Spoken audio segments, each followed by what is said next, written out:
Olivier Carreras, responsable de la formation au CSBJ. On va être factuel un petit peu. Les Crabos, 4e de poule, encore en lice pour se qualifier pour les playoffs. Les Alas, seconde poule, normalement qualifiés pour les playoffs.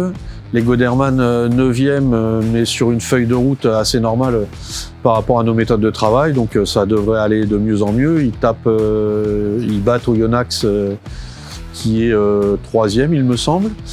Et le Super Challenge, les U14, avec un groupe surprenant, 7 victoires sur 8, donc plutôt satisfait. On est en train de le créer, cet axe de travail déjà, donc à la demande de Pascal Papé, le projet va partir du bas, contrairement à d'autres clubs où il est descendant, nous il va partir du bas vers le haut, et donc des jeunes vers l'équipe première, et ça c'est plutôt intéressant et super motivant. Mais oui, il y a des axes d'amélioration déjà. Notre rapport à l'arbitrage, il faut qu'on progresse. Aujourd'hui, on bosse beaucoup avec Christophe Vacher, qui est l'arbitre du club, et des responsables de la Ligue, comme Jean-Luc Noguer, pour s'améliorer. Effectivement, on a un plan de formation qui est en création et qui est en évolution, je dirais plutôt qu'en création, et qu'on va essayer de proposer à tous et sur lequel on s'appuie. Mais plus au-delà de ça, je pense qu'aujourd'hui, il y a une philosophie qui est suivie à Bourgoin et sur laquelle on essaye de se reposer de plus en plus. Ça a été une tradition à Bourgoin quand même, on le voit avec le mur des légendes, comme de sortir des jeunes joueurs pour l'équipe de France. Et on y revient. Alors, pour l'équipe de France, on l'espère bientôt, mais on ramène nos jeunes dans les centres de suivi. Aujourd'hui, il y a le centre de suivi moins de 15 qui avait lieu aujourd'hui et hier, où on a 6 ou 7 jeunes. On a les mercredis bleus, ce qu'on appelait les mercredis bleus, mais aujourd'hui les rassemblements bleus, où on envoie 3 jeunes début janvier, et où on envoie aussi un entraîneur à nous pour participer à ces mercredis. C'est super enrichissant, non seulement pour ces jeunes, mais aussi pour nos entraîneurs qui voient les méthodes de travail qui sont faites aujourd'hui par la FFR. Donc voilà, ce rapprochement-là est très important. D'abord, il y a les rassemblements bleus, après il y a ce qu'on appelle anciennement les top 100, donc c'est tout un parcours, et ensuite, effectivement, il y a les équipes de France jeunes. Oui, dès le moment où ils y sont, ils ont cette chance-là. C'est comme quand on rentre dans une compétition, dès le moment où on a la chance d'y participer, on a la chance de pouvoir la gagner. Donc voilà, après l'accompagnement qui est fait aujourd'hui est de plus important. On a des structures comme le Centre Élite qui les aident à se développer un petit peu plus. On a la section Loiselet aussi, avec laquelle on travaille énormément. Et on a nos entraîneurs d'équipe qui sont très performants, je pense. Alors le Centre Élite, on essaye de s'approcher le plus possible d'une APER, d'être aussi proche possible des demandes qui sont faites pour une APER. APER, c'est Académie Pôle Espoir Rugby. C'est un travail à côté, donc ça les suit scolairement.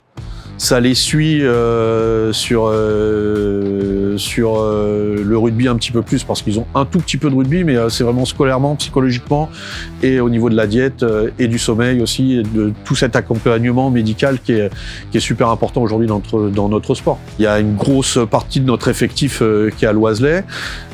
C'est des jeunes qui sont suivis par David Janin. C'est un atout en plus pour nous, je pense. C'est vraiment un axe de travail qui est hyper important. Et il bosse aussi avec Valentin Michel, qui est le préparateur physique de la première, mais qui est responsable de toute la préparation physique aussi sur notre pôle jeune. Et on bosse en commun et en transversalité avec tout le club. Pour tous ces clubs, effectivement, il y a eu un gros travail qui a été mené depuis 4 ans par Yanis Castaldin, qui est encore en cours, sur lequel on essaye encore de progresser sur l'échange, sur la participation des entraîneurs de ces clubs sur nos catégories, sur l'échange, sur les formations. Aujourd'hui, c'est des clubs avec qui on travaille énormément, parce que pour notre développement et pour le leur, c'est intéressant. C'est intéressant pourquoi ? Parce que ça propose une nouvelle offre à ces clubs, c'est-à-dire le haut niveau, les Goderman avec le 15 dauphinois, les à la Mercerie, les Crabos, les Espoirs et le Super Challenge. En U14, nous, on a fait le choix de pas trop déraciner ces garçons, donc ils viennent avec nous essentiellement sur le Super Challenge s'ils n'ont pas de match dans leur club. En revanche, sur les Goderman, sur les Alas et sur les Crabos, on a fait le choix de prioriser la compétition, le niveau de compétition. C'est un échange permanent avec ces clubs parce que c'est enrichissant pour nous. J'espère que c'est enrichissant pour eux. Et deux, on le voit, il y a beaucoup de jeunes formés à Bourgoin qui aujourd'hui jouent dans les équipes premières de tous ces clubs et qui apportent, je l'espère, une plus-value. Aujourd'hui, le CSBJ est totalement ouvert à nos clubs partenaires, c'est-à-dire que si on planifie, bien sûr, ils ont même accès aux équipes premières, aux entraînements de l'équipe première. Ils ont accès aux entraînements des espoirs, aux entraînements des jeunes, de toutes les équipes jeunes. Et sur les U14, on a fait le choix de partager avec eux le projet qu'on avait, le projet de jeu, le projet de vie, la philosophie, et aussi les entraînements. C'est-à-dire que les lundis, il y a des entraîneurs des clubs partenaires qui peuvent intervenir, comme Glenn Davis de Sucieux, par exemple, qui intervient sur nos catégories, comme Julien Ullmann aussi, qui est là en permanence. Il y a son fils, donc c'est plus facile pour lui d'être là, mais c'est pas une raison. Je pense que c'est quelqu'un qui s'investira aussi à l'avenir. Et ce partage, aller chercher des joueurs de qualité sûrs, mais s'ils ont des joueurs de qualité, c'est qu'ils ont une formation de qualité aussi, tout comme nous.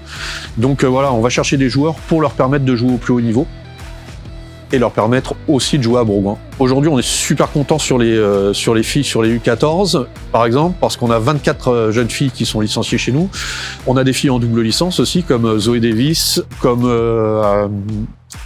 Cassandre Blasquez, et on a Margot Rognard de la Tour du Pin qui nous a rejoint. Toutes les trois jouent en Super Challenge, donc c'est 3 filles parmi les 24 qu'on a, mais on a tout un tas d'autres filles qui jouent soit dans notre équipe fédérale, soit en rugby à 10 pour les filles.